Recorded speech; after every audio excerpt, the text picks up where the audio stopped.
Hi అండి, అందరికి నాది చిన్న ఛానల్ అండి. ప్లీజ్ సబ్స్క్రైబ్ చేసుకొని లైక్ కొట్టండి. ఇక్కడ వచ్చేసి బాండీ పెట్టుకొని బాండీలో 4 స్పూన్లు ఆయిల్ వేసుకొని ఆయిల్ వేడెక్కనిచ్చి ఉల్లిపాయలు వేసుకొని ఉల్లిపాయలు బాగా కొద్దిగా ఫ్రై అయిన తర్వాత టమాటాలు వేసుకోవాలా.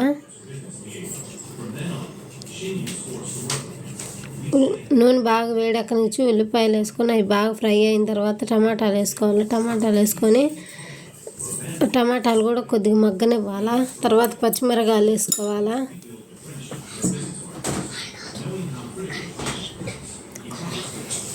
పచ్చిమిరకాయలు వేసుకోవాలి. నేను ఇంట్లోనే తయారు చేస్తా. అల్లం వెల్లుల్లి పేస్ట్ కూడా వేసుకోవాలి. 1 స్పూన్ అల్లం వెల్లుల్లి పేస్ట్ వేసుకొని బాగా నూనెలో ఫ్రై చేసుకోవాలి. బాగా మగ్గేటట్టు బాగా ఫ్రై చేసుకొని ఇది మగ్గుతుండగా మనం తెచ్చుకున్న చికెన్ని శుభ్రంగా కడుక్కొని వెనిగర్ వేసి శుభ్రంగా కడుక్కొని కుక్కర్లో వేసి బాగా 3 విజిల్స్ వచ్చిందాకా ఉడికించుకొని చికెన్ని పక్కన పెట్టుకోవాలి. ఉల్లిపాయలు వేగిన తర్వాత నీకు చూపించిన వల్ల ఉల్లిపాయలు వేగిన తర్వాత దానిలో ధనియాల పొడి, కొబ్బరి పొడి, కారం తగినంత కారం, 2 స్పూన్లు కారం, ధనియాల పొడి స్పూను, కొబ్బరి పొడి స్పూను, చికెన్ మసాలా, గరం మసాలా వేసేసుకొని బాగా వేయించుకొని తర్వాత నేను కొద్దిగా చికెన్ కొద్దిగా మటన్ 2 చేసా. అందుకని చెప్పి ఒకే దానిలో పెట్టి ఉడికిచ్చా, ఒకేసారి అయిపోతాయి అని చెప్పి. కొంచెం అది మగ్గింది కదా మసాలా అంతా, దానిలో కొద్దిగా వాటర్ యాడ్ చేసుకొని అట్లా ఉడికించుకోవాలి. మూత పెడితే నూనె అనేది పైకి తేలిద్ది. అట్లా గ్రేవీలా తయారైద్ది.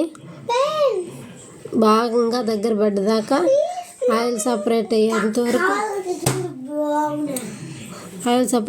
వరకు బాగా ఉడకనివ్వాలా గ్రేవీ అనేది. ఉడికించుకున్న తర్వాత కొంచెం వాటర్ యాడ్ చేసుకోవాలా.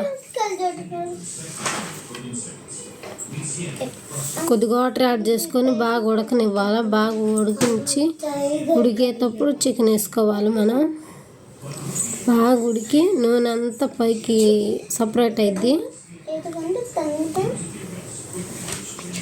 ఇప్పుడు నేను చూపించిన విధంగా చేసుకోండి. చికెన్ కర్రీ 5 నిమిషాలలో అయిపోతుంది. సూపర్గా ఉంటుంది. టేస్ట్ కూడా కదిరిపోతుంది. అలా నూనె పైకి సపరేట్ అయ్యేంత వరకు ఉడికించుకొని తర్వాత మనం చికెన్ వేసుకోవాలా. ముందుగా ఉడికించి పెట్టుకున్న చికెన్ని దానిలో వేసుకొని బాగా కలుపుకోవాలి.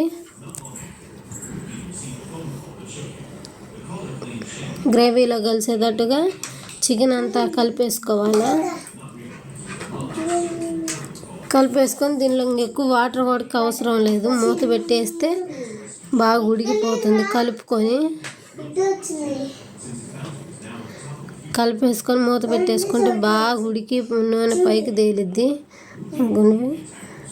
నూనె అనేది మనకు కావాలనుకుంటే పులుసు కావాలనుకుంటే 1 గ్లాసు వాటర్ యాడ్ చేసుకోండి, లేకపోతే లేదు. పొయ్యి మీద పెట్టేసి ఇంకా అట్లా ఉడకనిస్తే కలిపేసి బాగా ఉడికి నూనె అంతా పైకి వచ్చేసిద్ది. టేస్ట్ మాత్రం సూపర్ ఉంటుంది. పిల్లలు కూడా ఇష్టంగా తింటారు మాకు ఇలా చేస్తే.